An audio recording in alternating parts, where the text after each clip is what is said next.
Hello everyone and welcome to Mexico.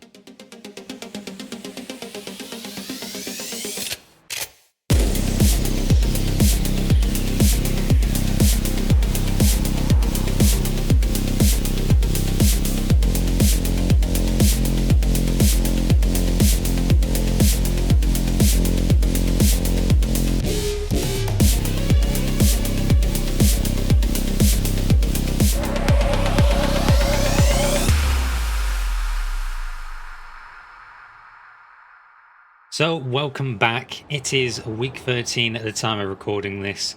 I'm in the Ferrari in Mexico for the first time ever. I've never driven this track, so this has been my first experience around here. And let me say, this has been amazing. And it's going to be amazing for you as well, because I'm going to give you two races today to make up for the fact it has been some time since I've done a video upload.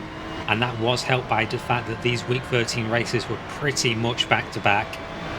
Now we're starting at the back itself as well, because I had been qualifying towards the front, but it had been a very boring race and not really as exciting as what I saw happening behind me, so I wanted a piece of that pie. Coming into the first chicane here at Mexico, surprisingly tame compared to some of the other races. This coming in with so much speed on cold tyres normally led to a couple of impacts, because people are very much still learning the track at this stage. You're also going to notice I'm now running race labs instead of iOverlay. That's purely just to try this out, as my iOverlay subscription had expired. And as we come around the corner, we're going to have a bit of a scare there. That Aston's facing the wrong way. Try and rejoin the track as best as possible. We're going to give the guy behind us a bit of a scare, and that puts us up quite a few positions from what we lost at the start. However, that was a little too close on the rejoin. I do come close to cutting off his nose, but we will hold the position because this is just week 13. As long as I'm not being too egregious and breaking some of the more serious rules, we should be okay to just continue on. And at that stage, I really didn't want to get caught up in that group of cars again. Now, through this fast and flowy section, I'm going to do the usual and completely muck it up. If you mess up any part of that, it really completely throws you off balance and loses a lot of time. Thankfully, everyone else around us is pretty much doing the same. And now we're into the stadium section, really closing up here with these tight corners. I tap the back of the McLaren, and in front of us we have another Aston turning itself around under power. That seems to be a real weakness with that car. Coming out of those slow and mid-speed corners, you have to really feather the throttle, because I have seen a lot of those cars turning themselves this week. Even with that though, I am looking forward to getting my hands on it once I've got my credits at the end of the season. But for now, we're going to demonstrate the slipstream here at Mexico. It's a little bit stronger thanks to the high altitudes, which also affect some of these engines. And we're carrying a lot more speed, so we're going to the inside here, braking nice and early at the 400 mark. I go deep, but the McLaren goes a lot deeper. However, I still leave them the space around the first part of the chicane. But by the time we get to the second part, we are cleanly ahead. You'll see that turn one here is a real overtaking opportunity in Mexico with that long straight. And then you have so much space through this first chicane. Even though the McLaren goes very deep here, he had the opportunity there where he could have tried and kept it side by side with me, because you have to use all the track limit, including the curbs. Still, we'll skip ahead though on the same lap, and we have now caught up to the next group of cars, and we are coming through this twisty section once more. I had a bit of practice around here trying to find the best line, and I'd also had a look at some of the top rated IR drivers going through here to get an idea of what they were doing, and that's really helped me through this first box. You can see I managed to carry a lot more speed and get the flow of that section just right, which is now bringing us right behind this nice big BMW Evo. This car's had a good refresh, and it's also had some BOP updates along with the rest of the GT3 pack, which I'm excited to see in the new season.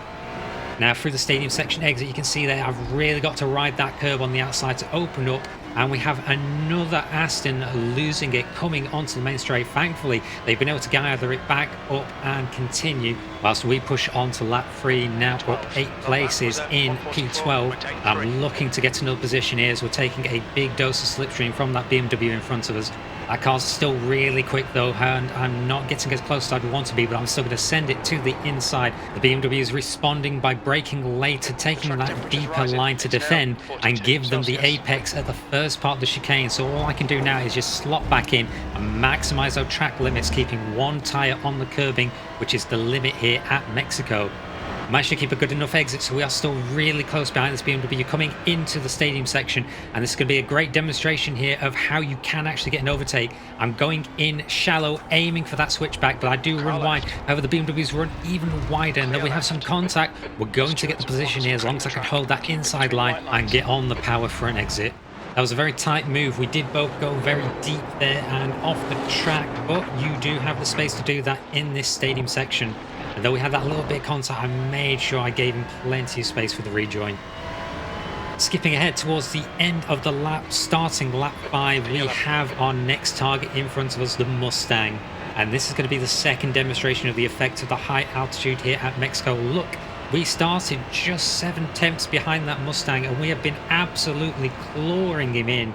The Mustang is a naturally aspirated engine which is down on power at these sorts of high altitudes, whereas the Ferrari has a twin turbocharger system, so it has absolutely all the assistance it needs to cram the air into that engine and get as much power out, which pulled us in close enough, but it was still going to take another lap to really be in the best position to launch an attack. Again, here at Mexico, turn 1 is such a great opportunity. I'm going to demonstrate once again, because even though he has a little bit of slipstream from the car in front of him, the speed difference here is absolutely insane by GT3 standards. We're down the inside here. Alex is going to match us under braking, so I have to make sure I stay nice and tight, leave the space. We're both using the most amount of track here, really giving each other plenty of room, not a single bit of contact at all. And we've managed to go side by side for the entirety of that first chicane. But now the Ferrari speed is going to let me get ahead of him coming into the stadium section. But here comes the counter-attack, which I've been expecting. So I take that outside line because I want the inside here. And Alex is under a lot of pressure from that Aston, who has been following us up from the start. And poor Alex is going to lose not 1 but 2 positions. That Aston budges him wide. And with some magic, we are now right behind that blue Ferrari we were catching up a lap ago. And now the white Mercedes as well that was right in front of them. Now, I'm going to really show you the difference getting this sequence right can be. I'm going to check up a little bit here because I don't want to go into the back of that blue Ferrari, and I don't have the real turn in to get down the inside. There's going to be definite overtaking opportunities through there. I'm going to hold the Ferrari to the inside as long as possible because I could potentially go around there outside here, get to the inside for the stadium section. But I'm just not there, so I have to settle back in behind them once again. And time is running out as the rest of the cars are now too far up the field, so it's just going to be down to us 4 until the end of the race. I'm not going to have to worry about the Aston this time around because we're entering that nice long stretch, and you're going to see that Aston start disappearing into the distance. There's no real difference though between myself, the Ferrari, and that Mercedes in front. We're all very quick in a straight line. And with the slipstream that the blue Ferrari has, he's able to defend me into turn 1. I could consider a move around the outside here, but I don't know what this guy is like in front, so I just want to try and follow him through and hope he's not too slow. But you can see he is completely off the line you have to take through that first chicane, and that Aston has now closed right back up behind us. I'm going to need the slipstream of the car just to try and pull away from the Aston, get a nice safe distance. I know really I'm going to have to make a serious move here. That Ferrari goes to the inside. I'm going to try the outside and force an issue, but there's contact between him and the Aston. He's now really messed up that second part and tries to turn across my nose. I'm not having any of that though, so I do barge him wide at this stage using a little bit of that aggression. The Aston's tried to hold the inside, but I've managed to keep enough speed around the outside, so I'm now into the inside here, and that's going to be an easy defense. There's no real overtaking opportunity into that corner unless you're already alongside. As long as I don't make any mistake coming through this section, we've got an easy defense, and I am absolutely nailing those corners. Could still be a little quicker on the exit, but we held off the Aston as we enter onto lap 8, and I'm going to get a lot of that slipstream now coming into the first chicane. I'm going to get a lot of opportunities if I can close up to him on this lap, and that should get me the position. The Aston is definitely not to be thrown out though. He is still there, and once we start braking and turning around these corners, that Aston is so grippy. That is the one benefit that car has. Now the Mercedes completely takes the wrong line there. You've got to cut those corners through the chicane, and you don't get enough track either. So we are now closing up, but I did have to back off once again just to avoid a serious incident. Coming into the stadium section, I just need to make sure I get on that corner there, get the rotation, and then go on the power over that curve, which really gives you a good exit. Now I like how it's nice and tight here, though that Mercedes, you can see, tried to really open it up, but I find that just slowed you up so much. Now for the twisty section, we're going to see if we can potentially get past him here, see if he makes any more mistakes. He's definitely feeling the pressure of having me behind him. I'm really trying to open up this part as much as possible, because this is what gives you the exit, cutting across that curb, and we're now able to draw alongside the Mercedes. Like I said earlier, I can now aim to go around the outside here to get the inside into the stadium section, so I brake later, try and carry around the outside, but there's contact between me and the Mercedes. Very unfortunate there. I felt I'd left him enough time to turn in on the inside, but he just completely missed the apex. It's a racing incident at the end of the day, and I had just been trying to push as much as possible, so I wasn't too salty. However, I decided it was best to just go straight to the next race. So here we are, like last time, at the back of the pack. We're going to see what we can do, but it'll be a bit more challenging this time, as this is a higher strength of field we find ourselves in. Coming up to last corner, we are far enough back where it should be full power on our way out, so I'm just going to start watching the cars ahead, half expecting an incident, and indeed we've got a big one happening, so we're going all the way to the left hand side, hoping we can avoid them. A big stab of the brakes on the rejoin just to avoid the Ferrari coming across in front of us. We'll check back to see how that started, and it's this car going into the back of the car in front of them that just starts the whole rigmarole. Everyone starts checking up, catching others off guard, and that just leads into multiple crashes. Thankfully, you can see we just about avoid those BMWs. We'll get a look down from the top here just to get a much better view of what happened. And we can see as cars start flying across the circuit there, we get a very nice line on the outside of the track, but nearly get collected by that group of BMWs. We rejoin, and we are behind a very fast driver in front of us. I think I recognise that name from the Sim Coach team. His livery won't match up because the replay was done after the race in which he changed it, so you'll see he's actually quite purple with the Sim Coach livery. We find ourselves in the middle of everyone now as we're racing through the first chicane. We managed to get through side by side with several other cars, and we are still side by side on the run down to the first stadium. Just going to have to hope everyone is going to be as kind as I am trying to be here, leaving space, just hoping to survive this opening lap. Take this nice and wide here, and we get another Ferrari going off in front of us. Thankfully, they slide out of the way, so that's not too much of an issue. But we still find ourselves on the outside of yet more cars, and now coming into this tricky section. I hope we can, and we do, slot into a space. We can try and focus now and trying to get a great run through here. This Aston in front of us is not having a good time. You can see he's gone very wide through there, so I'm going to try and set up for the switch back in. They're completely off the track, and then there's contact. We're just able to keep it going and rejoin the track safely. It looks like the Aston is backing out after that impact, and we are going to get a position from it. Staying to the inside though, because we still have that BMW right behind us.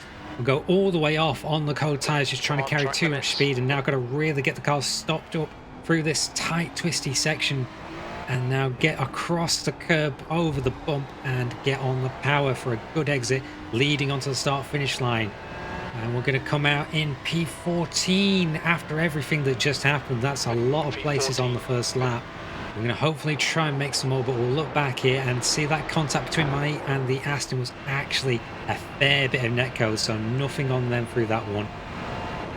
Coming into turn one, we can see the cars ahead are going too wide, which is going to compromise the Porsche on the outside, who just doesn't quite know where they're going, and we're going to slide in behind. But we do check up, and that seems to catch the BMW behind us off guard, who ends up spinning across the track.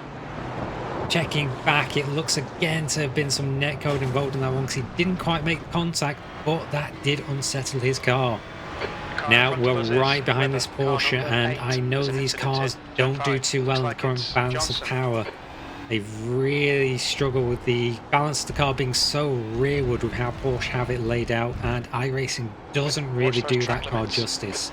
So I'm hoping I can get past this guy because I'm expecting him to really struggle coming through the twisty section. I'm just hoping that we're going to get it done soon enough so we're not going to lose contact with the cars in front of us. So I'm going to aim again for a switch back here. We've got another car going off to the right hand side. I'm kind of watching if they might rejoin, which does put me off my line going through here. I end up following the Porsche going off the track. But now we're going to side by side with the Porsche. We do have that push of the Ferrari. And we're finding ourselves once again on the outside, hoping it's going to work better for us this time. I leave that extra bit of space. And the Porsche's actually lost it on the inside there, falling victim. We're going to see that the balance once again comes back to bite them. The Porsches just seem to let go for no reason whatsoever. But we continue now on to lap 3, and we are still just in contact, and we know the speed of the Ferrari means that we're going to catch up to this Aston very quickly in a straight line. But we're not alone here. We have a 4K driver behind us in an Acura, so we're going to have to keep an eye on them as they're going to start catching up to us very quickly, especially as the Aston doesn't take the line through the chicane, so I have to slow up. And we now have that driver right behind us, so I know I'm going to have to launch an attack here into the stadium section to try and get past this Aston and to defend from the car behind, because he's definitely looking to make some moves up here. Car right. I'm going to force the issue down the inside, see if I can now open it up around the outside. Though I do go very wide here, just trying to use now the maximum width of the stadium section, and we nearly get caught by the Acura as we try to rejoin safely. But we managed to carry enough speed here where we're now around the outside of the Aston, and you can see the Acura in our rearview mirror is going to force the issue himself to get the position and follow us through. Now I just need to hold it together once again for the twist section, but actually see you can go wide there, and that compromises me on the exit, whereas the guy behind us just about kept it. And we seem to have upset our spotter there, but again, I don't care too much for the off-track as long as I'm not being too egregious. Now I make a big mistake there, cutting too much speed, and I should have defended it into the stadium section, because this is what I'm talking about. It's very easy to send it down the inside. I kind of force it so I keep my space, and coming too wide through there, I'm able to get to the apex first, but I don't get a great exit, getting a big wiggle on, getting too hard on the power too soon.